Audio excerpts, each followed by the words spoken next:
નમસ્કાર દર્શક મિત્રો, દૂરદર્શન કેન્દ્ર રાજકોટ ખાતેના આજના આ મહિલા વિશેષ કાર્યક્રમમાં હું ગોરલ આપ સર્વે દર્શક મિત્રોનું ભાવભીનું સ્વાગત કરું છું. દર્શક મિત્રો, શું આ ગીત તમારું ફેવરિટ છે? તોમી એટલા ચલો રે, એટલા ચલો, એટલા ચલો, એટલા ચલો રે. આ કોણે ગાયું છે એ આપને ખબર છે? કોણે ગાયું એ કરતાં પણ અગત્યનું છે એ ગીતના રચયિતા કોણ છે. એ ગીતના રચયિતા જેઓ છે રવિન્દ્રનાથ ટેગોરજી, એમની જન્મભૂમિ જે બંગાળ છે ત્યાંથી જ આજે આપણે અતિથિ વિશેષ પણ ત્યાંથી જ પધારેલા છે. એમની પણ એ જન્મભૂમિ છે અને ગુજરાતને પોતાની કર્મભૂમિ બનાવી છે. એટલે 34 વર્ષ સુધી શિક્ષિકા તરીકે એમણે કાર્ય કરેલું છે અને આકાશવાણી રાજકોટ પર ઉદ્ઘોષિકા તરીકે વર્ષો સુધી પોતાના અવાજના ઓજસ પાથર્યા છે. તો આજે આપણે મળીએ અવાજના મલિકા એટલે કે જાદુઈ અવાજ જેમનો છે એવા સ્વપ્નાબેન શાહને. મેડમ, આપનું દૂરદર્શન કેન્દ્રમાં ખૂબ ખૂબ સ્વાગત છે. નમસ્કાર, થેન્ક યુ. મેડમ, દર્શક મિત્રોને જે રીતે આપણે ભૂમિકા બાંધી છે એ રીતે એ લોકો પણ આતુર છે અને જાણવા માગે છે કે મેડમનું બંગાળથી ગુજરાત તરફ પ્રયાણ કેવી રીતે થયું. તો આપણે શરૂઆત કરીએ આપના બાળપણથી કે આપનું બાળપણ ક્યાં વીત્યું અને કેવી રીતે વીત્યું. પ્રશ્નોનો જવાબ હું વિસ્તારથી જ આપીશ. જી. મારો જન્મ પશ્ચિમ બંગાળના 24 પરગણા ડિસ્ટ્રિક્ટમાં હરીશપુર નામના એક નાનકડા ગામમાં થયો. ઘણા બધા મોટા પરિવારનો એક નાનકડો હિસ્સો હું હતી અને ત્યાં જ મારું પ્રાથમિક શિક્ષણ મેં લીધું. 8મા ધોરણ સુધી એ જ ગામની સ્કૂલમાં મેં મારો પ્રાથમિક અભ્યાસ કર્યો અને ત્યાર પછી પગરણ થયા ગુજરાત બાજુ.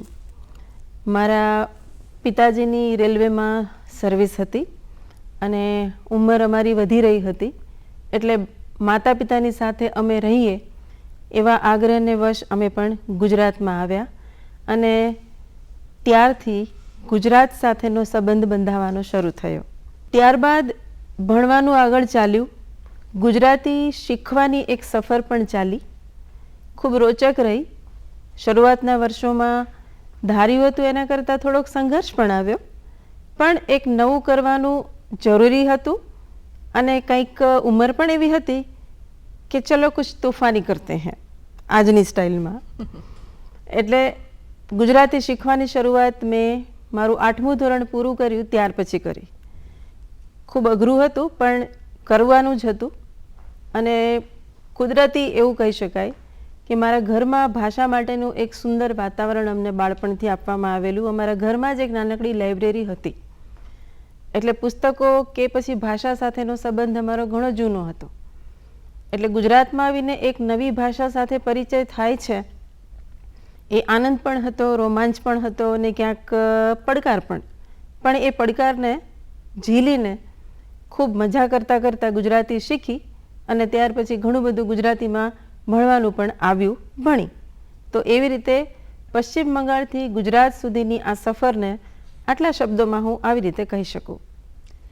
મેડમ, આપે તો બહુ સરળ ભાષામાં અમને સમજાવી, પણ હજી એક એવો પ્રશ્ન થાય કે જ્યારે આપ બંગાળથી ગુજરાતમાં આવ્યા ત્યારે ગુજરાતી ભાષા આપના માટે સાવ જ નવી હશે અને આપણી ભાષા ગુજરાતીઓ માટે સાવ નવી હશે. તો એ સમયે કોમ્યુનિકેશન કરવામાં અથવા બીજા શું બોલે છે તો માત્ર એના લિપસિંગ આપણને એવું થાય કે શું બોલી રહ્યા છે. તો એ સમયે ક્યારેક તમારા ચહેરા પર હાસ્ય આવી જતું હશે, ક્યારેક એવું થતું હશે કે હું કહેવા માંગુ છું પણ સમજતા જ નથી સામેવાળા. તો આ જે તમારી જર્ની એમાંથી તમે શીખ્યા, સામેના લોકો કંઈક શીખ્યા, તો એ બહુ સુંદર મજાની આખી ઘટમાળ રહી હશે કે જેમાંથી અરસપરસ આદાન પ્રદાન થયું હશે. તો મેડમ, આપે શિક્ષિકા તરીકે અને પછી આચાર્ય તરીકે 34 વર્ષ સુધી સેવાઓ આપી છે શિક્ષણ ક્ષેત્રે. તો આ આપની આખી જર્ની કેવી રહી એના વિશે વાત કરશો? હા, ચોક્કસ. ઘણી લાંબી જર્ની છે. હું પ્રયત્ન કરું છું કે આખા સાગરને હું ગાગરમાં સમાવીને કહી શકું. ગુજરાતમાં આવ્યા પછી એક નવી ભાષા શીખવાનો રોમાંચ હતો, આનંદ તો હતો, પણ મેં જેમ કહ્યું તેમ પડકાર પણ હતો. બિલકુલ. વાત હસવાની કરીએ તો અમને સાંભળીને લોકો હસતા, લોકોને અમે સાંભળીએ તો કન્ફ્યુઝ થઈ જતા. બિલકુલ. કે એ લોકો અમને શું કહેવા માંગે છે. ક્યારેક હાવભાવથી સેતુ બંધાતો, હા, પણ થોડોક ટેકો હિન્દીનો રહેતો કારણ કે હું જ્યાંથી આવેલી ત્યાં હિન્દી ભાષાનો પણ કોઈ પરિચય હતો નહીં. પણ મારા પપ્પા રેલવેમાં હતા એટલે એ બાને અમે ક્યારેક ક્યારેક જ્યારે ગુજરાત આવતા ત્યારે અમુક લોકો સાથે મળવાનું થતું કે જ્યારે થોડી ઘણી હિન્દી સાંભળી હોય, તૂટી ફૂટી બોલી પણ હોય, પણ ક્યારેય એવી સદ્ધર જરૂર પડી નહોતી એટલે શીખ્યું નહોતું. પણ ગુજરાતમાં આવ્યા પછી હિન્દી ભાષા પ્રમાણમાં ઝડપથી પકડાઈ ગઈ, ગુજરાતી ધીમે ધીમે પકડાઈ. તો આવી રીતે વાતચીતના વ્યવહાર પણ શરૂ થયા અને સાથે સાથે ગુજરાતીનું શિક્ષણ પણ. ગુજરાતી શીખવાનું મારા માટે સારો એવો પડકાર રહ્યો, કારણ કે 8મું ધોરણ હતું એટલે નાના ક્લાસમાં જઈને બેસવું કે નાના ધોરણમાં બેસવું થોડીક મુશ્કેલી અનુભવાતી હતી. એટલે વિચાર એવો થયો કે ઘરે બેસીને ગુજરાતી ભણવાનું અને સ્કૂલમાં જે ધોરણમાં આપણે આવ્યા હોઈએ એ ધોરણમાં બેસવાનું. ગુજરાતી ભણવા માટે એક શિક્ષકની જરૂર હતી અને એ શિક્ષકની શોધ શરૂ થઈ. શિક્ષક બહુ જ સારા હતા, ખૂબ વ્યસ્ત હતા એ સમયમાં. એમણે એક શરત મૂકી, મારા માટે એ શરત આજે વરદાન સ્વરૂપ સાબિત થાય છે એવું કહી શકું. એમણે શરત મૂકી કે આખો દિવસ મને સમય નથી એટલે હું પરોઢિયે 5:30 આવું અને ભણાવું. જો એ સમયે તમને મંજૂર હોય તો ભણવાનું પાકું. મારા પપ્પાએ અમને પૂછ્યા વગર જ સંમતિ આપી દીધી અને બીજે જ દિવસથી સવારે 5:30 માં સરસ્વતી દેવીનું નામ લઈ અને નવી એક ભાષા તરફ પગરણ થયા. અને એવી રીતે મેં લગભગ 1.5-2 વર્ષ સુધી રીતસર ક ખ ગ થી માંડીને એમણે જેટલું મને શીખવાડ્યું એ બધું જ સ્વીકારવાનો પ્રયત્ન કર્યો, શીખવાનો પ્રયત્ન કર્યો. આજે એ ગુરુજીને વંદન કરું છું. દુનિયામાં કદાચ હયાત હોય અને ન પણ હોય, પણ એમણે મને જે આપ્યું એ હું આજે પણ સાથે લઈને ચાલી રહી છું. તો ગુજરાતી શીખવાનો અનુભવ આવો રહ્યો. અભ્યાસ આગળ વધ્યો. ઇંગ્લિશમાં ભાષામાં રસ હતો એટલે ઇંગ્લિશમાં સ્પેશિયલાઇઝ કર્યું. મેં BA કર્યું, ત્યાર પછી MA કર્યું અને MA કર્યા પછી મારા લગ્ન થયા. લગ્ન મારા ગુજરાતી સાથે થયેલા છે એટલે હું પૂર્વ અને પશ્ચિમનો સેતુ છું એવું કહી શકું. પૂર્વમાં મારો જન્મ અને પશ્ચિમમાં હું હવે અહીંયા રહું છું. આ મારું ઘર છે. એટલે દીકરી હું બંગાળની અને વહુ હું ગુજરાતની. મારું પારિવારિક જીવન એવી રીતે શરૂ થયું અને સાથે સાથે મારું શિક્ષણ ક્ષેત્રની સફર પણ શરૂ થઈ. સૌથી પહેલાં મને નર્સરીનો ક્લાસ આપવામાં આવ્યો અને ત્યાર પછીથી ધીમે ધીમે ધીમે ધીમે ક્રમશઃ લગભગ 12મા ધોરણ સુધીના બધા જ વિદ્યાર્થીઓને હું ભણાવી શકી એનું મને સૌભાગ્ય મળ્યું. સમયના વધતા પગલાં સાથે મને પદવીમાં પણ વધારો મળ્યો. શિક્ષકમાંથી હું પ્રિન્સિપલ બની. પ્રિન્સિપલશીપ પણ 10 થી 15 વર્ષ કરી. શિક્ષણની સાથે સાથે ચાલ્યું મારું આકાશવાણીનું કરિયર પણ. એટલે વાત તમે શિક્ષણની જ પૂછી હતી તો હું એવું કહીશ કે મારું ભણવાનું ગુજરાતમાં જ થયું અને ત્યાર પછી ગુજરાતમાં જ મારું કરિયર પણ શરૂ થયું. તો આવી રીતે તમારા આ પ્રશ્નનો જવાબ હું અહીં સુધી આપી શકું.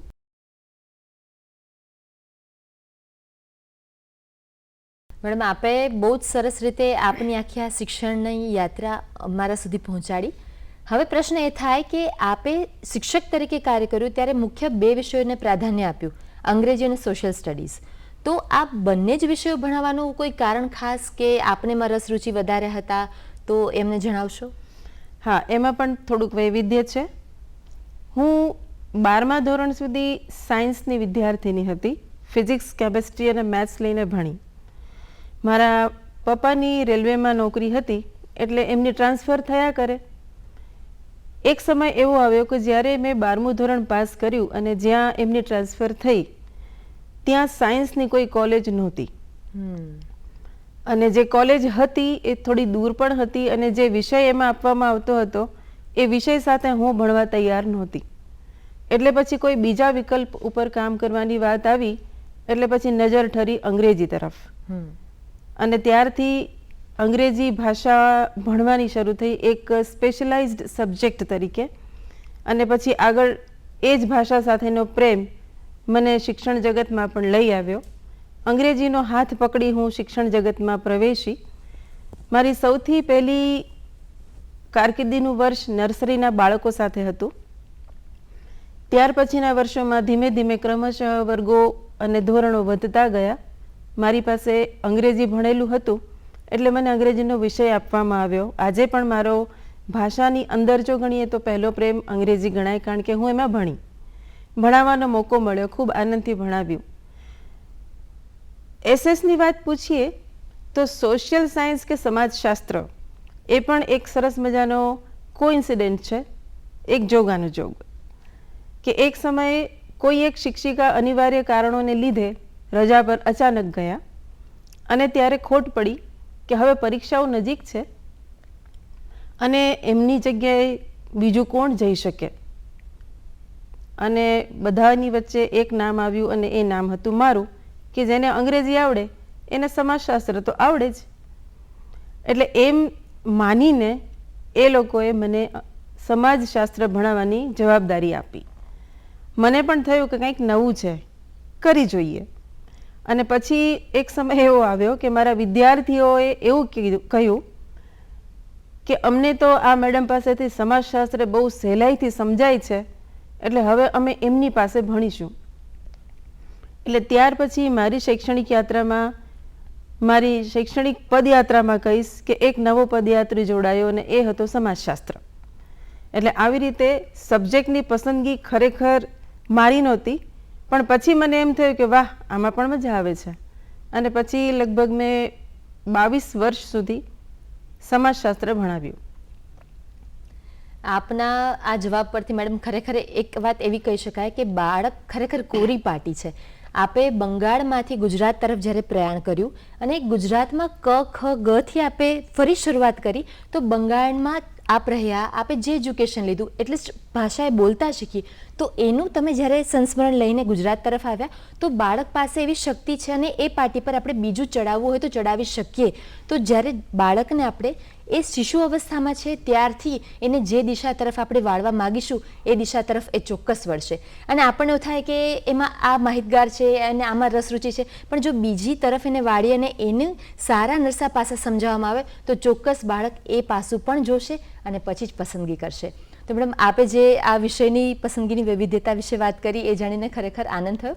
હવે આપના 34 વર્ષોની શિક્ષણ યાત્રા માટે એવું પૂછવાની ઈચ્છા થાય કે કેટલા બધા વિદ્યાર્થીઓ આપના હાથની નીચે ભણી અને અત્યારે કલેક્ટર પણ હશે, કોઈ સ્પોર્ટ્સમાં પણ આગળ હશે, તો આવા વિદ્યાર્થીઓના કંઈ સંસ્મરણો આપને તાજા થતા હોય તો અમને જણાવો. હા, આ વિદ્યાર્થીઓની સંસ્મરણ યાત્રા ખૂબ લાંબી છે, એટલે હવે સંખ્યામાં કહેવું તો અઘરું જ છે. પણ એટલો સંતોષ અને આનંદ છે કે નર્સરીનું ધોરણ લઈ અને ત્યારથી લઈને 12મા ધોરણ સુધી ભણાવવાનું મને જે સૌભાગ્ય મળ્યું, એમાં મને ઘણી બધી અલગ અલગ ઉંમરના બાળકો મળ્યા. આજે કહું તો નર્સરીના જે બાળકને મેં ત્યારે ભણાવ્યું હશે એ આજે પોતે જ ક્યાંક સંતાનનો મા બાપ બની ચૂક્યા હશે. અને એવો દાખલો બન્યો પણ છે કે જ્યારે હું પ્રિન્સિપલ એક સંસ્થામાં હતી ત્યારે એક દંપતી એક નાનકડા બાળકના એડમિશન માટે આવ્યું. મેં એમને યથારીતિ બેસવા માટે કહ્યું અને 1 જ મિનિટની અંદર માતા પિતા બંને ઊભા થયા અને એમણે ચરણ સ્પર્શ કર્યો. એટલે હું ચોંકી કે કોઈ વિદ્યાર્થીના મા બાપ ચરણ સ્પર્શ ન કરે. તો એ લોકોએ ઓળખાણ આપી કે અમે તમારી પાસે આ જગ્યાએ આ ધોરણમાં ભણ્યા હતા, તમને યાદ નથી? એટલે આવું થાય છે.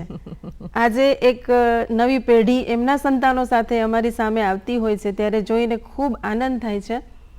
ત્યારે એમ થાય છે કે વાહ, this profession is worth to be followed.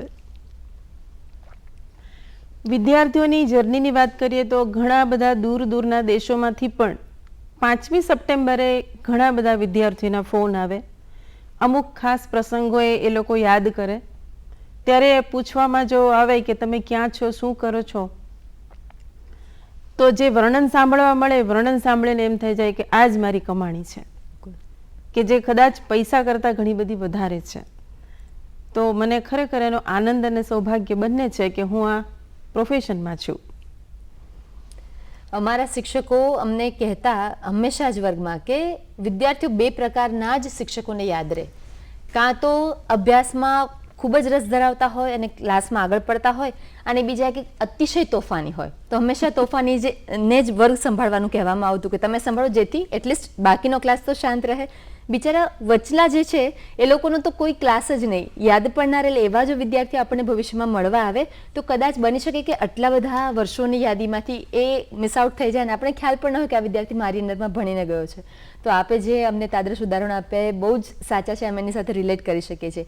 Madam, હવે ખાસ પૂછવાનું ઈચ્છા એ થાય કે આપે આટલા વર્ષો સુધી અભ્યાસમાં જ રસ રુચિ રાખી અને આપે સેવા કરી, તો અવનવા પ્રયોગો ચોક્કસ કર્યા હશે. તો એવા અવનવા પ્રયોગો કયા હતા એના વિશે વાત કરશો? હા, ચોક્કસ. એકચ્યુઅલી આજના સમય પ્રમાણે એક્સપેરિમેન્ટલ સ્ટડીઝ બહુ જરૂરી છે, કારણ કે શરૂઆતના જે વર્ષોમાં અમે કામ શરૂ કરેલું ત્યારે ઘણી મર્યાદાઓ હતી. સરખામણી જો હું મારા પોતાના અભ્યાસ સાથે કરું તો ખૂબ મર્યાદિત સાધનો, ચીલાચાલુ અથવા તો પરંપરાગત સાધનો કહી શકીએ. ક્લાસરૂમનું ચિત્ર એટલે બોર્ડ હોય, બ્લેકબોર્ડ હોય, ચોપડી હોય, નોટબુક હોય, ડસ્ટર હોય, ચોક હોય અને હોય ટીચરની સોટી. પણ આજના સમયમાં આમાંથી ઘણું બધું અદૃશ્ય છે. ચેલેન્જીસ વધ્યા છે, ઉપકરણો ઘણા બધા આવ્યા છે, શીખવા માટે અનંત મહાસાગર છે. આંગળીની ટોચ ઉપર બધી વસ્તુઓ ઉપલબ્ધ થાય જ છે. ઇન્ટરનેટ નામના જાદુગરે દુનિયાની કોઈ વસ્તુને અછાની નથી રાખી. એટલે મારી દ્રષ્ટિએ પડકાર આજે વધેલા છે. હા, વાત જો મારા શીખવવાના સમયની કરીએ કે જ્યારે અમે લોકોએ વિદ્યાર્થીઓ સાથે અવનવા પ્રયોગો કરેલા, એ પ્રયોગોમાં ઘણું બધું આમ તો છે, પણ થોડાક ઉદાહરણ ટાંકીશ કે ભાષાની અંદર જ્યારે ખાસ કરીને કવિતા આવે ત્યારે અમુક છોકરાઓ કંટાળી જાય. સમાજશાસ્ત્ર આવે એટલે સમાજશાસ્ત્રનો તો બિચારો નસીબમાં શ્રાપ લખાયેલો હોય એવું લાગે કે મોટા ભાગના ક્લાસના છોકરાઓ માથું પકડીને બેઠેલા હોય અને અમારે એ માથા પકડેલા વિદ્યાર્થીઓના માથા ફક્ત અમારી વાણી વડે સીધા કરાવવા પડે. એટલે એમાં રસ જો ના ઉમેરીએ તો બાળકો ના બેસે. ભાષાની વાત કરું, કવિતામાં વૃક્ષની કવિતા આવતી હતી, તો સાધારણ જે ભણાવવાની પદ્ધતિ હોય એમાં શું હોય કે તમે વૃક્ષ વિશે વાંચી જાઓ, તમે એના વિશે સમજાવો અને પાઠ પૂરો થાય, પ્રશ્નના જવાબ લખાવો એટલે આજનું કાર્ય પૂરું. પણ અમે લોકોએ એવું વિચાર્યું કે આ બાળકને બહારની દુનિયા સાથે જોડવું હોય તો એને જ કામ અપાય કે જે કામ એ ખુદ કરીને લાવે. એટલે અમે લોકોએ એવું કર્યું કે તમારા આંગણામાં, તમારી આસપાસમાં, તમારા ક્યારામાં કશું ના હોય તો ઘરમાં તુલસીનો ક્યારો તો હોય જ. તો એને અમે એક નાનકડા પ્રોજેક્ટ તરીકે અસાઇન કર્યો કે તમારે 15 દિવસ સુધી આ ઝાડનું અવલોકન કરવાનું અને જે કંઈ પણ એમાં તમને નવું દેખાય એ તમારે ટાંકીને લાવવાનું. એટલે ગૃહ કાર્યમાં લખવાનું કશું જ નહીં. આ એક પ્રયોગ હતો. અમુક વાલીઓને સમજાયા, કારણ કે સમય કરતાં થોડુંક અલગ હતું, પણ અમને એમાં સફળતા મળી. એટલે બાળકે જે કદાચ ક્યારેય કોઈ વૃક્ષ તરફ જોવાની ઈચ્છા જ નહોતી, એણે વૃક્ષનું અવલોકન શરૂ કર્યું. ઘરમાં ઉગેલા તુલસીના ક્યારા કે બીજા કોઈ છોડ ઉપર એણે નજર કરી અને એમાં જે સુધારા આવતા હતા, જે નવું દેખાતું હતું, એની એને નોંધ શરૂ કરી. અને પછી જ્યારે 1 અઠવાડિયા પછી કે 10 દિવસ પછી જ્યારે પૂછવામાં આવ્યું તો લગભગ બધા જ બાળકોની નોટબુકમાં સુંદર કલરથી રંગો પૂરીને વૃક્ષ, ફૂલો, પતંગિયા, એને જે જે કંઈ સમજાતું હતું એ બધું આવ્યું. એટલે પાઠ ભણાવવા કરતાં એ લોકો પાઠ જીવીને આવ્યા. એટલે એ અનુભવ બહુ સારો હતો. હવે વાત કરીએ સમાજશાસ્ત્રની. સમાજશાસ્ત્રમાં ખાસ કરીને શિયાળુ કે ઉનાળુ ઋતુ વિશે કંઈ પણ પૂછાય એટલે કોમન જવાબ પણ આવે. એમાં પણ પ્રયોગ કર્યો અને જોગાનું જોગ એક સંધિ ઋતુ હતી કે ઉનાળો જતો હતો અને ચોમાસાનું આગમન થવાની તૈયારીમાં હતું. ત્યારે પણ આ જ વસ્તુ કે અત્યારનો અનુભવ લખો અને 1 અઠવાડિયા પછી કે 10 દિવસ પછી વરસાદનું પહેલું ઝાપટું આવી જાય, એ અનુભવ તમે ટાંકીને લાવજો. આ 2 સમયમાં તમારી જિંદગીમાં તમે શું શું ફેરફાર કરો છો એ ફેરફાર પણ તમારે ટાંકવાના. અને એમાં પણ બહુ મજા આવી. એમાં ઘણું બધું આવ્યું. ગરમ ભજીયા, છત્રી, રેનકોટ, પ્લાસ્ટિકના બૂટ, ઘણું બધું. અને એ રીતે એ ઋતુનો પાઠ બહુ આનંદમાં કોઈ જાતના ભારણ વગર શીખવાડી શકાયું. આ બધા પ્રયોગો એ સમયમાં થોડા અઘરા એટલા માટે હતા કે મોટાભાગના વાલીઓની માનસિકતા એવી હોય કે પાઠ્યપુસ્તકમાં લખ્યું છે એવું કેમ નથી ભણાવતા, કેમ તમે એમને આડાવડા કામ આપો છો. આવા પ્રશ્નોનો સામનો નથી થયો એવું નહીં કહી શકું, પણ હા, મોટાભાગના વાલીઓ અમારી સાથે સંમત હતા કે એ લોકો અવલોકન કરે છે અને જાતે જ કંઈક ભણવાની કોશિશ કરે છે. અને ત્યાર પછી ધીમે ધીમે આ વસ્તુ આગળ પણ વધી. બીજા ધોરણોમાં પણ અમે જ્યાં જ્યાં કામ કરી શક્યા ત્યાં કર્યું. અને આજે જોઈએ તો એ બધું થોડુંક આઉટડેટેડ લાગશે, કારણ કે આજે તો બધી જ ઋતુઓ આંગળીના ટેરવે હોય છે. આજે તો બધી અનુભૂતિઓ તમને સાંભળવા કે જોવા મળી જાય છે. પણ ખરેખર જો અનુભૂતિ કરી હોય તો એને કહેવામાં જે જોઈએ એ છે ભાષાનું માધ્યમ. એટલે સમાજશાસ્ત્ર મારા માટે વરદાન સાબિત થયું કે હું એને કોઈક વિચાર રોપી શકી. અને ભાષા મને એટલે મદદ કરતી હતી કે ભાષા એને અભિવ્યક્તિ માટેનું સાધન આપતી હતી. એટલે મારા માટે મારા બંને સબ્જેક્ટ ખૂબ કામ આવ્યા અને વિદ્યાર્થીઓને પણ.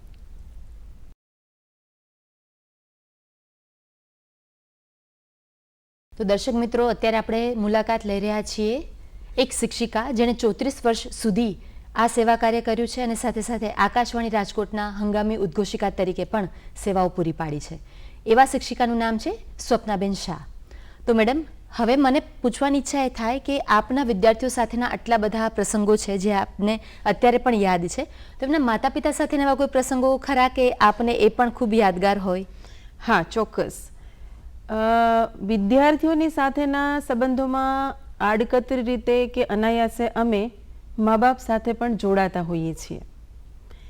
સારા નરસા ઘણા બધા એવા અનુભવો છે, એટલે અત્યારે સારી યાદોને તાજી કરીએ. એક વખત એવું બનેલું કે એક વિદ્યાર્થી ક્લાસમાં હોમવર્ક નહોતો લઈ આવતો. વિદ્યાર્થી તરીકે સારો હતો અને બીજા શિક્ષકોની જેમ એને વઢી પાડવાનું મને ખબર નહીં કેમ યોગ્ય ના લાગ્યું, કારણ કે મને એવું લાગતું હતું કે આની અંદર એવું કંઈક છે કે જે વ્યક્ત નથી થતું. ગૃહ કાર્ય ન કરે કે હોમવર્ક ન કરે એવો બાળક તો એ હતો નહીં. એટલે એને ખૂબ શાંતિથી આત્મવિશ્વાસથી સમજાવવાનો પ્રયત્ન કર્યો. એક પ્રયત્ન, બે પ્રયત્ન, તો પણ એ બાળક સાચું ના બોલ્યો. મને સતત એવું લાગ્યા કરતું હતું કે આ બાળકમાં કંઈક ખૂટે છે, કંઈક ડંખે છે એને. એક દિવસ મને એવું લાગ્યું કે કદાચ મારું અનુમાન સાચું હોય. એટલે 3 થી 4 દિવસ પહેલાં તો મેં એની અવર જવર, એના ઘરની બાકીની પરિસ્થિતિઓ વિશે જાણવાનો પ્રયત્ન કર્યો. જે કાંઈ પણ મને સમજાયું, જે કાંઈ પણ મને જણાવવામાં આવ્યું, કે જે મને દેખાયું, મને જે અનુમાન આવ્યું, એ અનુમાનને આધારે મેં એ દિવસ ક્લાસમાં એવી જાહેરાત કરી કે આજે મારો જન્મદિવસ છે અને આજે હું તમને એક નાનકડી ભેટ આપીશ. તો સામાન્ય રીતે બાળકોનું આકર્ષણ હોય ચોકલેટ, પેન્સિલ, કે પછી કોઈ રંગીન ઇરેઝર આપશો, કે પેલું સુગંધીવાળું ઇરેઝર આપશો. એવી નાની નાની વાતોથી બાળકો ખુશ થતા હતા. એટલે મેં કહ્યું ના, આના સિવાય પણ કંઈક અલગ હોઈ શકે, ચલો આપણે જોઈએ પહેલાં. એટલે મેં એક નોટબુકનું બંચ બહાર મંગાવી રાખ્યું હતું અને મેં બધા બાળકોને એમાંથી 2 નોટબુક આપી. એ નોટબુક જ્યારે મેં બાળકના હાથમાં મૂકી અને ત્યારે એના ચહેરા પર જે ભાવ આવ્યો, એ ભાવ મને બતાવતો હતો કે મારું અનુમાન સાચું હતું. એ લોકોની પરિસ્થિતિ એવી હતી કે એ 2 કે 3 નોટબુક ખરીદી શકે એવી પરિસ્થિતિમાં નહોતા. અને એ પ્રસંગ પૂરો થયો. મારો જન્મદિવસ તો ખરેખર હતો જ નહીં, પણ જો હું એને સીધું આપું તો એના મા બાપને કે એને પોતાને કદાચ એના સ્વમાનને ઠેસ લાગે, તો મારે એ પણ જાળવવાની જરૂર હતી. નોટબુક મળ્યા પછી બીજે જ દિવસે મારું બાકી રહેલું બધું જ ગૃહ કાર્ય કરી અને દોડતો મારી પાસે આવી અને બતાવી ગયો. અને એણે જે શબ્દો કહ્યા એ હું આજે પણ ભૂલતી નથી. એણે મને કહ્યું કે મેમ, તમને કેવી રીતે ખબર પડી કે મારી પાસે બુક નહોતી? મેં પહેલાં જ કહેલું કે મારી આટલી મોટી કારકિર્દીમાં એવા પ્રસંગો છે. એટલે ત્યાર પછી પરીક્ષા આવી, પરીક્ષા પૂરી થઈ, પરિણામ આવ્યા એ બાળકે બહુ સારા માર્ક્સ લીધા, પહેલાં 3 વિદ્યાર્થીઓમાં આવ્યો અને એના મા બાપે આવીને ચરણ સ્પર્શ કર્યા. તે દિવસે મને એમ લાગ્યું કે હું જે વ્યવસાય શબ્દ હવે કદાચ નહીં વાપર્યો, હું આ જે સેવા યજ્ઞમાં જોડાઈ છું, કદાચ હવે હું આનાથી અળગી નહીં થઈ શકું. અને પછી મારી એ લગભગ 10મું કે 12મું વર્ષ હતું ત્યારે ક્યારેક મનમાં એવું વિચારતી કે હું કદાચ હવે આગળ આનાથી નહીં વધું, હવે મારે અહીંયા પૂરું કરી દેવું જોઈએ, હું કોઈક બીજા વ્યવસાયમાં જઈશ. પણ આ ઘટના બન્યા પછી મેં નક્કી કર્યું કે હું આ જ વ્યવસાયમાં રહીશ. જે મને અહીંયા મળે છે એવું કદાચ બીજે ક્યાંય નહીં મળે. તો આ જે અનુભવની વાત કરો છો એમાં આંખ ભીની કરે એવા પ્રસંગો પણ અનાયાસે માનસપટ પર ઉપસી આવે છે. પણ આપે વાત કરી, ખરેખર દર્શક મિત્રોની પણ આંખમાં પાણી આવી ગયા છે ને ઉત્તમ ઉદાહરણ, અને એક શિક્ષિકાથી વધુ એ વિદ્યાર્થીને કોઈ સમજી જ ના શકે આ એવું ઉદાહરણ હતું કે જો વિદ્યાર્થી પોતાના ક્લાસમાં રહેલા 40થી 50 બાળકોનું ઓબ્ઝર્વેશન બહુ વ્યવસ્થિત રીતે કરે તો એનું વર્તન શું કામ એવું થયું છે શિક્ષિકાથી વિશેષ બીજું કોઈ જ જાણી ન શકે. તો હું આ તકે એક વાત યાદ કરવા માગું છું. મારા મામા પણ આવા જ સેવાભાવી છે. અમે 8 ભાંડરું ભાઈ બહેનો, બધા પાસે વ્હીકલ અવેલેબલ ના હોય તો કોઈને ક્યાંય જવું હોય ક્યારે પણ પૂછો મામાને કે મામા તમે નીકળો છો? મામાનો એક જ જવાબ હોય, હા મારે એ જ તરફ જવાનું છે. પછી જવાનું હોય ન જવાનું હોય, સ્પેશિયલ મૂકવા આવે પણ એનો એ જ જવાબ હોય. તો આવા સેવાભાવી લોકો દુનિયામાં બહુ જ ઓછા છે, પણ એ વાત વિશેષ સમજવાની છે કે છે, અને એને કારણે જ દુનિયા ટકેલી છે. માત્ર તમે કોઈ વ્યક્તિને રોડ ક્રોસ કરાવી આપો છો, કોઈ વૃદ્ધ વ્યક્તિની મદદ કરો છો, ને એ પણ બધાને સરેઆમ કહેવા માટે નહીં, તમે જમણા હાથે દાન કરો છો ને ડાબા હાથને પણ જો ખબર નથી પડતી તો એ ખરું દાન છે. તો આવો જ કંઈક ભાવ જ્યારે કોઈ એક વ્યક્તિ એક નાના બાળકની હેલ્પ કરીને કરતું હોય તો અનુભવતું હશે એવું મને લાગે છે. મેડમ, હવે મને પૂછવાની ઈચ્છા એ થાય છે કે આપે આપની શાળામાં વાર્ષિકોત્સવમાં સંચાલન પણ કરેલું છે, તો આના અનુભવો કેવા હતા? કારણ કે વાર્ષિકોત્સવમાં તો ઘણા બધા એવી આઇટમ્સ હોય કે એવા સોંગ્સ હોય, મિમિક્રી હોય, તો આમાં સંચાલનમાં પણ ઘણો બધો ફેરફાર થતો હોય, તો આપના અનુભવ વિશે જણાવશો. કોઈ પણ સ્કૂલના, કારણ કે મારી 34 વર્ષની શૈક્ષણિક કારકિર્દીમાં મેં 3 થી 4 અલગ અલગ શૈક્ષણિક સંસ્થાઓમાં કામ કર્યું. અને જ્યારે વાર્ષિકોત્સવના સંચાલનની વાત આવે ત્યારે અનાયાસે જ મને આકાશવાણીનો સપોર્ટ મળતો રહ્યો. અહીંયા મારે આકાશવાણીનો એક નાનકડો મારો જીવનનો જ લાઈવ ઉદાહરણ તો નહીં કહું, પણ જે એમાંથી હું શીખેલી એ મને ખૂબ કામ લાગતું.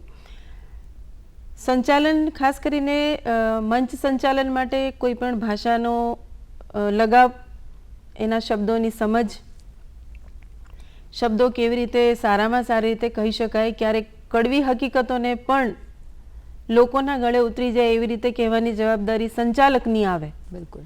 તો ત્યારે આવી બધી વસ્તુઓ ખૂબ કામ લાગતી હોય છે.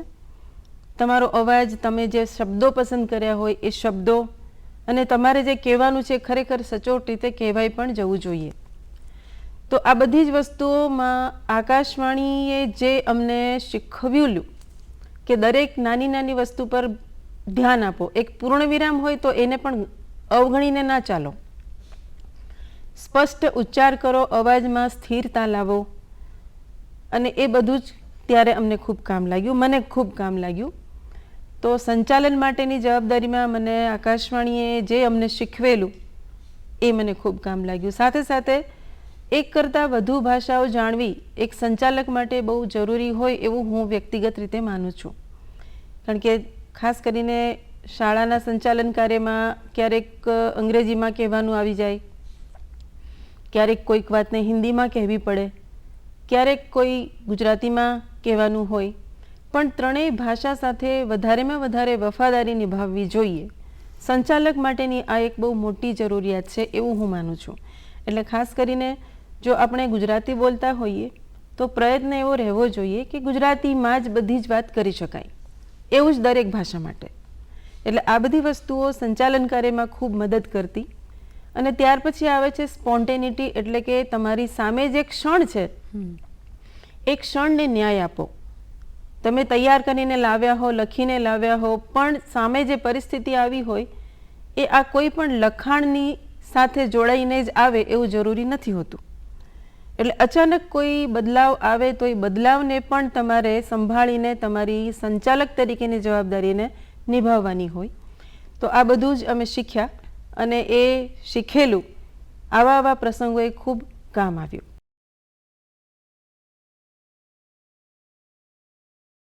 મેડમ, હવે આપના અવાજ પરથી મને ચોક્કસ એવો અંદાજ છે કે આપને સંગીતનો શોખ છે.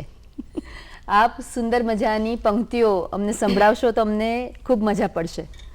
તો આપ આપના અવાજમાં કોઈ પણ ભાષામાં આપ અમને દર્શક મિત્રોને કંઈક સરસ મજાનું સંભળાવો, જેથી આખો માહોલ બંધાય અને આપનો જે સુરીલો અવાજ છે અમારા સુધી પહોંચે. વેલ, અહીંયા તક મળી છે અને દિવસ પણ સારો છે.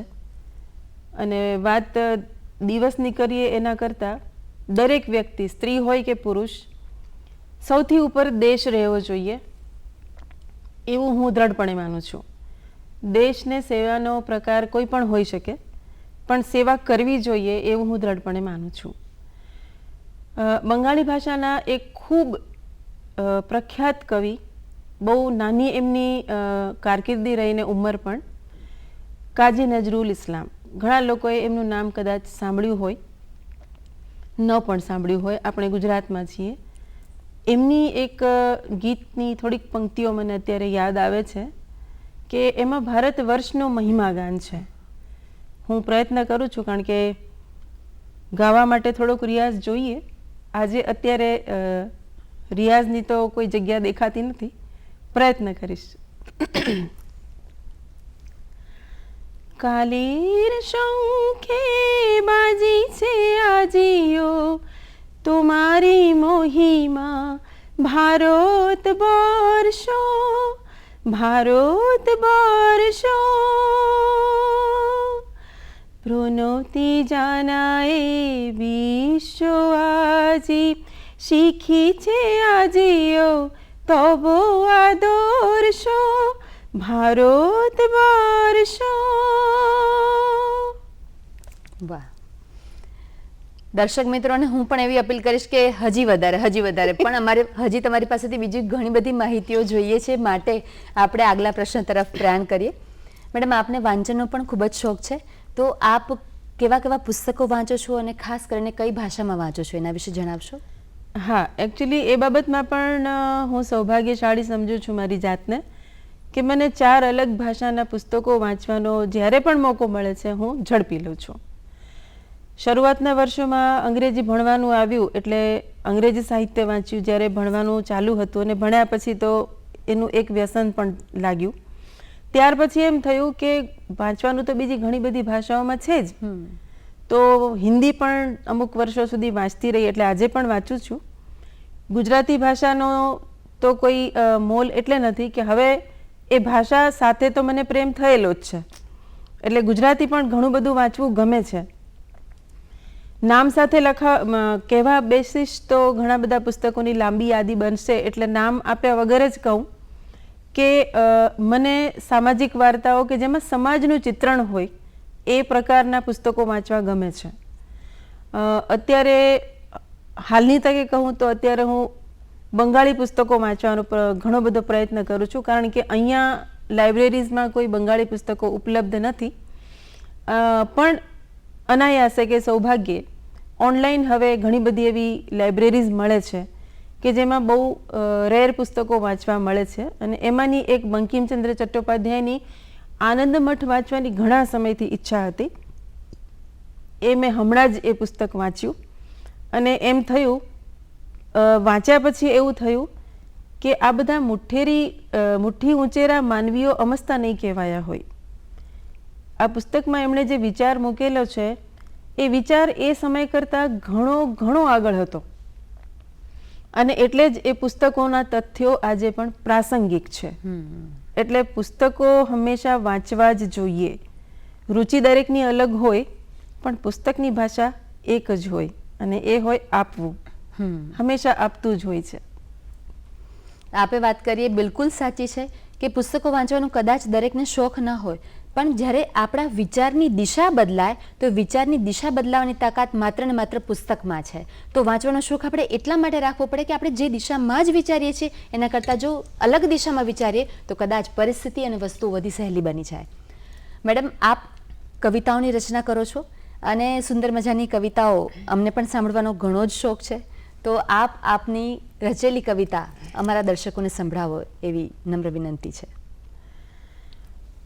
ઘણી બધી લખેલી છે. હું શરૂઆત કરીશ મારી માતૃભાષાની બંગાળીમાં લખાયેલી એક બહુ વર્ષ પહેલાંની કવિતા. દેશભક્તિનું તત્વ મને પહેલેથી બહુ સ્પર્શે છે, એટલે આ કવિતામાં પણ એ જ પ્રકારની પંક્તિઓ અને ભાવ છે. એનો ભાવાર્થ હું ચોક્કસપણે કહીશ. প্রণাম তোমায় দেশের মাটি, ধন্য আমি ধন্য মাগো, বাংলার কোলে জন্ম পেয়ে যে ধুলিতে বীর জন্মায়, আমি যেন ফিরে ধরায় মিলি সেখানে গিয়ে। জলে স্থলে আমার অস্তিত্বে মিশে আছো তুমি, আমার মনে আমার প্রাণে আমার হৃদয়ের স্পন্দনেও আছো তুমি। આ નાનકડી એક કવિતાનો ભાગ છે. એમાં દેશ માટે જ કહેવાયું છે કે હું મારી જાતને સૌભાગ્યશાળી સમજું છું કે મને આ દેશની માટીમાં જન્મ મળ્યો. આ એવી માટી છે કે જ્યાં વીર સપૂતો પેદા થયા, અને એટલે જ મારી ઈચ્છા છે કે ફરી પાછું જ્યારે મારે માટીમાં મળવાનું થાય ત્યારે હું આ જ દેશની માટીમાં એક લીન થઈ જાઉં. દેશની માટી સાથે મારે અલગ નથી થવું. એકે એક કણમાં, જળમાં, સ્થળમાં, મારા પૂરા અસ્તિત્વમાં આ દેશ સમાયેલો છે. મારો જો દેહ છે એ દેહ માટીનો છે, અને આ માટીનો એકે એક કણ આ દેશનો છે. એટલે હું પણ આ દેશની જ વ્યક્તિ છું. એટલે મારા શરીરના વહેતા રુધિરમાં અને મારા હૃદયના ધબકારમાં પણ દેશ ધબકે છે. આ પછી કે અલ્ટિમેટ દરેક માટે સર્વોચ્ચ તો દેશ જ હોવો જોઈએ. તમે જ્યાં છો, જ્યાંથી જે જગ્યાએ પહોંચ્યા, તમે જે જીવનમાં કરવાના છો, કરવા માગો છો, પણ અલ્ટિમેટ તો એ દેશને જ સમર્પિત હોવું જોઈએ અને દેશ માટે જ તમે બધું કરો છો.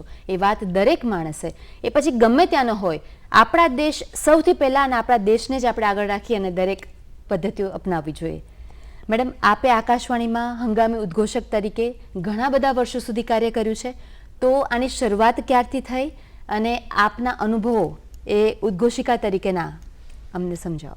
હા, વેલ, આ પણ એક લાંબી એવી યાત્રા છે. વર્ષ 1998-99 હતું.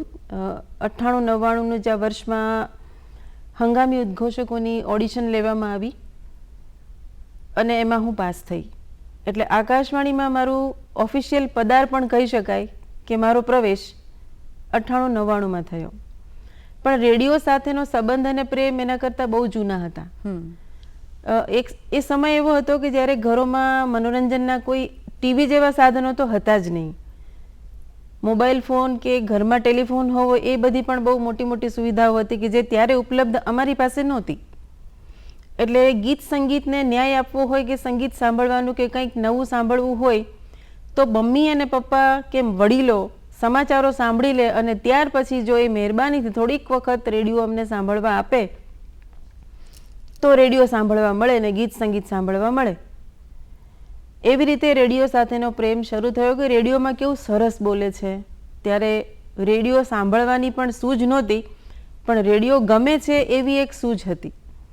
મનમાં એક નાનકડી ઈચ્છા કે આપણને પણ આમાં બોલવા મળે તો કેવી મજા આવે. કેવી રીતે જવાય એવી ખબર ત્યારે નહોતી પડતી, પણ નસીબમાં ક્યાંક લખાયું હશે અને ક્યાંક ઈચ્છા પણ જોર કરતી હશે. રાજકોટમાં આવ્યા પછી આ સંજોગ દેખાયો અને દેખાયા સાથે જ મન થયું કે ચલો એક પ્રયત્ન કરવો જોઈએ. અને એ પ્રયત્નમાં અમુક લોકોએ પણ સરસ સહકાર આપ્યો. થોડીક માર્ગદર્શન સાથે આકાશવાણીમાં પ્રવેશ શક્ય બન્યો અને પછી તાલીમ મળી. તાલીમમાં જે મેં કાર્યક્રમની શરૂઆતમાં જ કહેલું કે એ તાલીમ અમને કઈ કઈ જગ્યાએ કામ આવી, કદાચ હંમેશા કામ આવે છે. એક શિક્ષકની ભૂમિકા, એક મંચ સંચાલકની ભૂમિકા કે પછી સ્ટુડિયોની અંદર બેઠેલ અનાઉન્સરની ભૂમિકા. આ બધી જ જગ્યાએ આ તાલીમ પૂરેપૂરી કામ આવે છે. તાલીમ લીધા પછી સ્ટુડિયોની જવાબદારી આવી. એ જવાબદારીમાં નાની નાની ઘણી ઘણી વસ્તુઓ અમને શીખવવામાં આવી હતી, એનો ઉપયોગ કરતા શીખ્યા. ખાસ તો સમય. 1 મિનિટ પહેલાં એવું લાગતું કે 1 જ મિનિટ, પણ આકાશવાણીના ઉદ્ઘોષક થયા પછી સમજાવ્યું કે 1 મિનિટ. આ 1 અને 1 વચ્ચેનું અંતર અમને આકાશવાણીએ શીખવાડ્યું. ઉચ્ચાર શુદ્ધિની કેટલી જરૂરિયાત હોય છે ભાષામાં, એની સ્પષ્ટતા ત્યારે વધુ સમજાણી. સેકન્ડે સેકન્ડનો હિસાબ હોય અને તો જ આ આખો કાર્યક્રમ બને. બહાર બેસીને રેડિયોને સ્વિચ ઓન અને સ્વિચ ઓફ કરવાનું જેટલું સહેલું લાગતું હતું એટલું સહેલું અંદર હતું નહીં, પણ શીખવાની ખૂબ મજા આવી, કારણ કે ગમતું હતું. એટલે આજે પણ હું એમ કહીશ કે કોઈ પણ કામ સાથે પ્રેમ કરવો જોઈએ. જો કામ સાથે પ્રેમ કરી શકાય તો પરિણામો માટે બહુ ખાસ મહેનત નથી કરવી પડતી. તો આકાશવાણીની શરૂઆત આવી રીતે થઈ. આકાશવાણીની શરૂઆત જ્યારે થઈ ત્યારે સાધનો એ સમયના જે હતા એમાં સ્પૂલ ડેક હતા, ટર્ન ટેબલ હતા, કે જે આજે કદાચ ક્યાંક હશે ને ક્યાંક ન પણ હોય. તો ત્યાંથી શરૂઆત શીખવાની થઈ કે જ્યાં એવા સાધનો સાથે કામ કરવાની સમજ પડી. કેટલું બધું સંકલન કરવું પડે, એ સાધનોને ગોઠવવા પડે, કયો કટ વગાડવાનો છે એને સાંભળવાની ટેવ પાડવી પડે, અમારે જે બોલવાનું હોય એ એકે એક અક્ષર લખવો પડે. કારણ કે તાલીમમાં જે પૂર્વસૂરીઓએ અમને તાલીમ આપેલી હતી એમના શબ્દોમાં કહું કે જો લખશો નહીં તો ચૂકશો. તો આ એક વાક્યને બ્રહ્મ વાક્ય માની અને મેં જ્યાં સુધી આ ફરજ બજાવી ત્યાં સુધી હું એ લખવાનું ક્યારેય ચૂકી નથી. અને એ લખવાનું ચૂકી નથી એટલે મને એટલી બધી ગભરામણ ક્યારે પણ બોલતી વખતે નથી થઈ. હા, એટલું ખરું કે લખવાની આદત પાડવી પડે. એટલે આકાશવાણીના જેટલા પાઠ હતા એમાંથી એક પાઠ આ પણ હતો કે નાની નાની દરેક બાબતને લખો તો તમારું બોલવાનું જે છે એકદમ સચોટ અને સુંદર રીતે કહી શકાશે. ડિજિટલાઇઝેશન શરૂ થયું અને નવા સાધનો આવવાના શરૂ થયા અને ત્યારે પણ પડકારોની વણઝાર ચાલુ જ હતી. જૂના સાધનો સાથે એક સરસ મજાનો સંબંધ બંધાયો અને ત્યાં સાધનો બદલાયા. ફરી પાછું એક નવું પડકાર અને ફરી પાછી એક નવી શીખવાની શરૂઆત. એની સાથે થોડુંક એડજસ્ટ થયા અને ત્યાં પાછો એક ત્રીજો તબક્કો આવ્યો કે જ્યાં બધું જ ડિજિટલમાં આવ્યું. અને છેલ્લે જ્યાં સુધી મેં કામ કર્યું ત્યારે અત્યારના જે હાલના કોન્સોલ્સ છે કે ડિજિટલ ઉપકરણો છે એ ઉપકરણો સાથે કામ કરવાની સારી એવી તાલીમ લીધી અને એમાં પણ કામ કરવાનું સૌભાગ્ય મળ્યું. એટલે આકાશવાણીએ મને અલગ અલગ 3 તબક્કાનો લાવો આપ્યો. એ લાવો આજે મને મારી જિંદગીના ઘણા બધા અમૂલ્ય સંભારણાનું એક સંભારણું લાગે છે.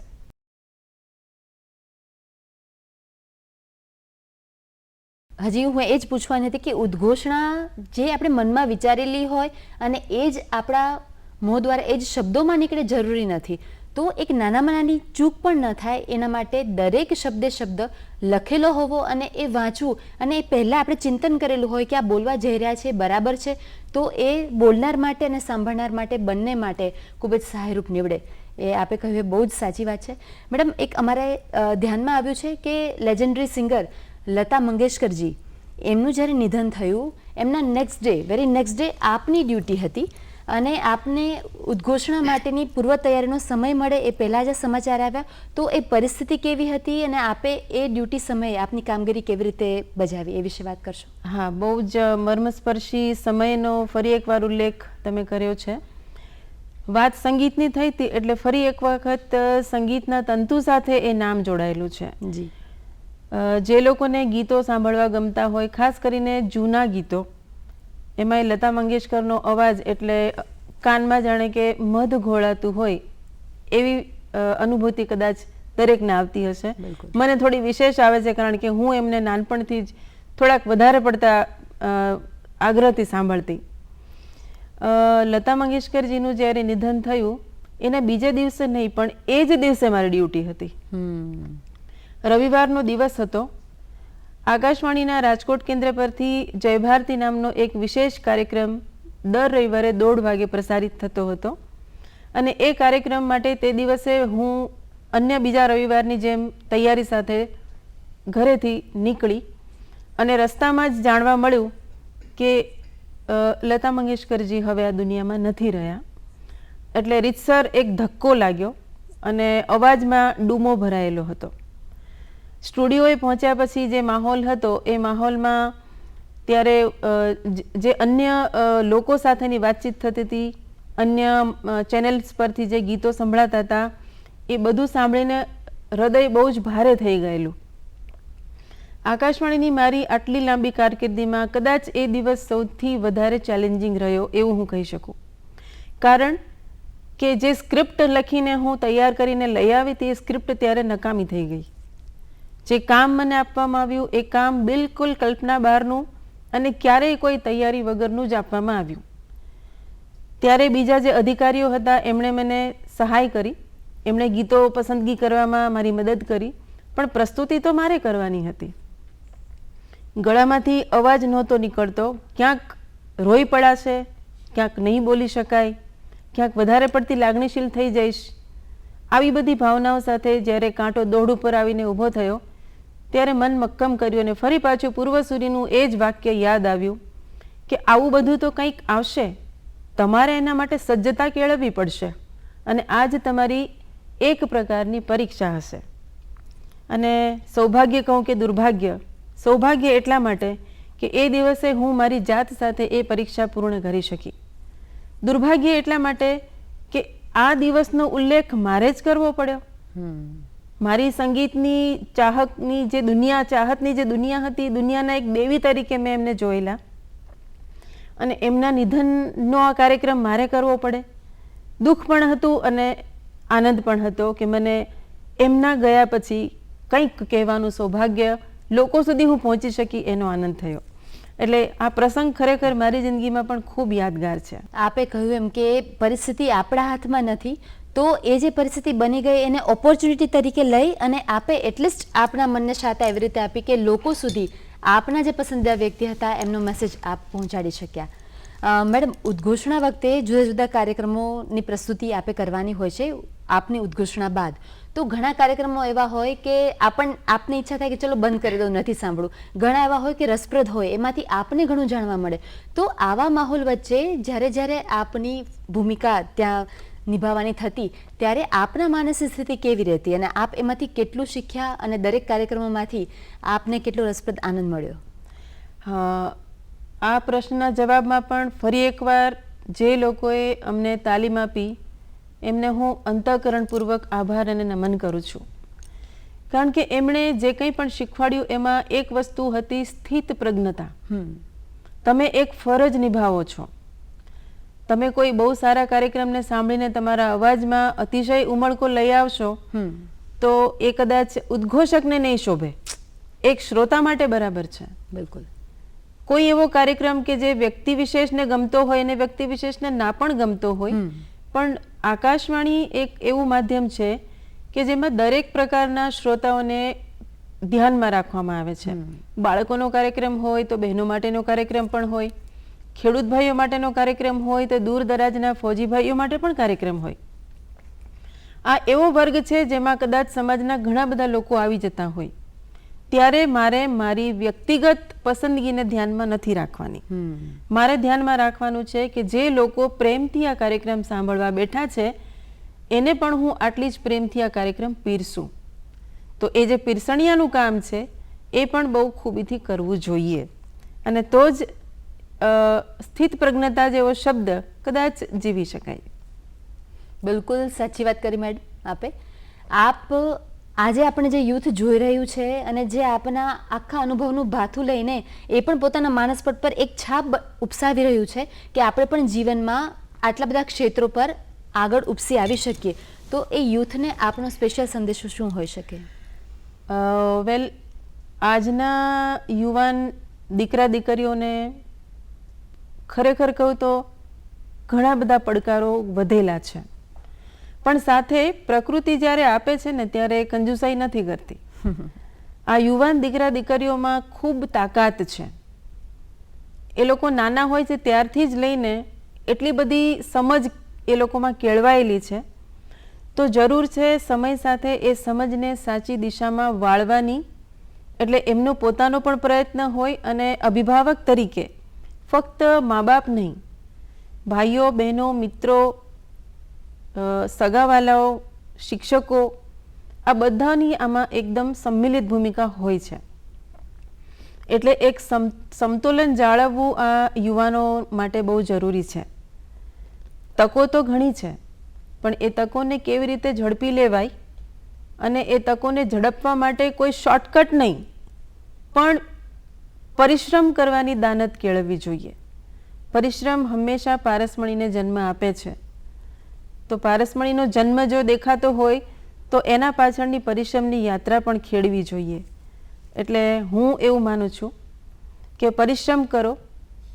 સફળતાનો કોઈ શોર્ટકટ નથી, કારણ કે સફળતા જો થાળીમાં પીરસાયેલ વાનગીની જેમ પીરસાશે તો એની કિંમત નહીં સમજાય.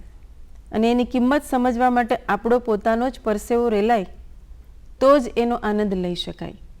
એટલે કોઈ પણ લક્ષ્ય એને પામવા માટે ખૂબ મહેનત કરવી જોઈએ. એનો રસ્તો ઉબડખાબડ હોય, કાંટાળો હોય, પગમાં ઘારા પડશે, પણ એનું મલમ પણ તમારે પોતે જ બનવાનું છે.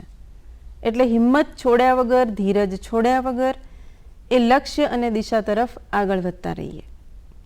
જેમ શરૂઆતમાં કહેવાયું, એકલા ચોલો રે. તો દર્શક મિત્રો, મેડમે ફરી પાછું આપણે જ્યાંથી શરૂઆત કરી હતી ત્યાં જ સમાપનની વાત આવી ગઈ. મેડમે ખૂબ જ સરસ સંદેશો આપ્યો છે. તેઓ એક શ્રેષ્ઠ શિક્ષિકા તો રહી જ ચૂક્યા છે અને અવ્વલ ઉદ્ઘોષિકા પણ છે. તો આપણને આજે આ રસપ્રદ માહિતી જાણવાનો એમની પાસેથી મોકો મળ્યો અને એમણે અમૂલ્ય સમય દૂરદર્શન રાજકોટને ફાળવ્યો. એ બદલ મેડમ હું આપની ખૂબ ખૂબ ધન્યવાદ કરું છું. ધન્યવાદ મને અહીંયા બોલાવવા માટે. આભાર.